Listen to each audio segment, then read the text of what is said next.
clairement, c'était un Brock diminué, pas à son meilleur niveau.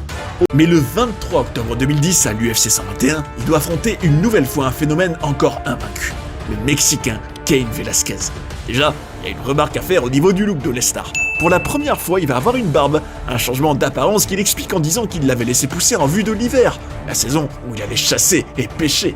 Pendant son entrée, il va même bousculer un policier, et l'excellent commentateur Joe Rogan va dire « Il y a 1000 ans, le seul moment où vous voyez un gars comme Brock, c'est quand il débarquait en bateau sur votre plage, et que vous deviez vous enfuir !»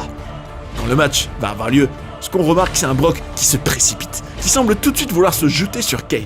Comme Lesnar le dira lui-même après coup.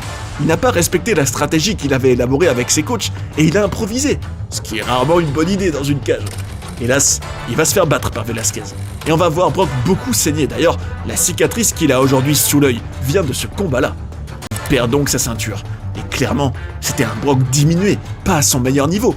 En tout cas, après cette défaite, le conquérant reconnaîtra qu'il s'est fait botter les fesses.